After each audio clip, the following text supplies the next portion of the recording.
Hello student, हमारा आज का टॉपिक है शिक्षा मनोविज्ञान की अध्ययन विधि। शिक्षा मनोविज्ञान में विभिन्न समस्याओं के समाधान के लिए अनेक विधियों का प्रयोग किया जाता है। आज हम उन विधियों को पढ़ेंगे। सबसे पहले तो शिक्षा मनोविज्ञान की अध्ययन विधि को दो भागों में बांटा गया है। पहली है आत्मनिष्ठ विधियां और दूसरी है वस्तुनिष्ठ विधियां। आत्मनिष्ठ विधियों के अंतर्गत आती है आत्मनिरीक्षण विधि और गाथा वर्णन विधि। इसी तरह वस्तुनिष्ठ विधियों के अंतर्गत आती है प्रयोगात्मक विधि, निरीक्षण विधि, जीवन इतिहास विधि, उपचारात्मक विधि, विकासात्मक विधि, मनोविश्लेषण विधि, तुलनात्मक विधि, सांख्यिकी विधि, परीक्षण विधि, साक्षात्कार विधि, प्रश्नावली विधि, विभेदात्मक विधि और मनोभौतिकी विधि। अब हम जानेंगे इन विधियों के अंतर्गत हम कैसे अध्ययन करते हैं।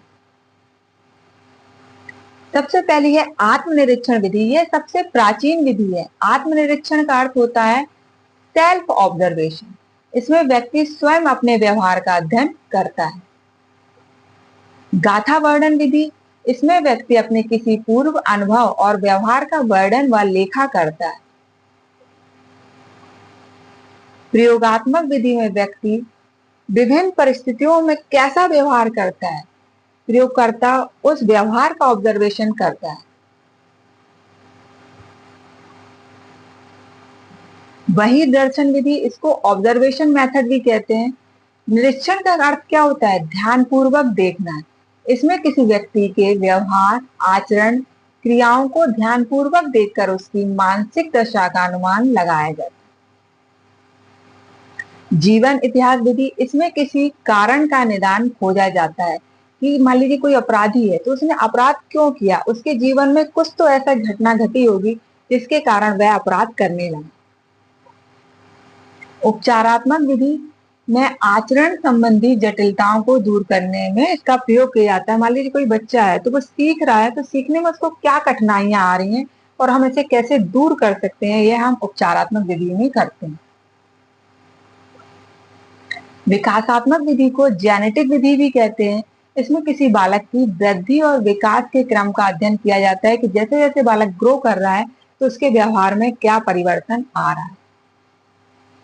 मनोविश्लेषण विधि, इसके एक क्वेश्चन बहुत पूछा जाता है कि मनोविश्लेषण विधि के जन्मदाता कौन है। तो इसके जन्मदाता फ्रायड महोदय हैं। इन्हें ना व्यक्ति के अचेतन मन का अध्ययन किया। अगर हमें किसी व्यक्ति के वास्तविक व्यवहार का अध्ययन करना है तो हमें उसके अचेतन मन का अध्ययन करना होता है, क्योंकि उसकी इच्छाएं ज्यादातर उसके अचेतन मन में दबी रहती हैं। तुलनात्मक विधि में दो व्यक्ति और समूहों की व्यवहार की समानताओं और असमानताओं का अध्ययन किया जाता है। सांख्यिकी विधि में समस्या से संबंधित तथ्य एकत्रित किए जाते हैं, उनका एनालिसिस किया जाता है और उससे परिणाम निकाले जाते हैं। परीक्षण विधि में व्यक्ति की योग्यताओं को जानने के लिए विभिन्न परीक्षण जैसे बुद्धि परीक्षण, व्यक्तित्व परीक्षण, रुचि परीक्षण का प्रयोग किया जाता है और व्यक्ति के व्यवहार का अध्ययन किया जाता है। साक्षात्कार विधि में प्रयोगकर्ता किसी समस्या का समाधान करने के लिए व्यक्तियों से भेंट करता है और उन समस्या से संबंधित तथ्य एकत्रित करता है। प्रश्नावली विधि, आपको पता है हर व्यक्ति से व्यक्तिगत रूप से मिलना संभव नहीं है। इसमें प्रयोगकर्ता प्रश्नों की एक सूची बनाता है जिसे प्रश्नावली कहते हैं। वह व्यक्तियों के पास भेजता है और उनसे प्राप्त उत्तर के आधार पर उनकी समस्या से संबंधित तथ्य एकत्रित करता है। विभेदात्मक विधि, आपको पता है हर बालक दूसरे बालक से भिन्न होता है, तो इसमें व्यक्तिगत विभिन्नताओं का अध्ययन किया जाता है और बालकों की समस्याओं का समाधान किया जाता है।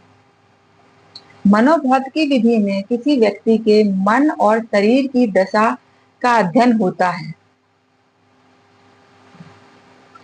तो आज हमने पढ़ा मनोविज्ञान की अध्ययन विधि। अगर आपको यूपी टेट की ये सीरीज पसंद आ रही है तो इसे ज्यादा से ज्यादा बच्चों को शेयर करिए ताकि वो भी इसके साथ जुड़ सकें। थैंक यू बच्चों।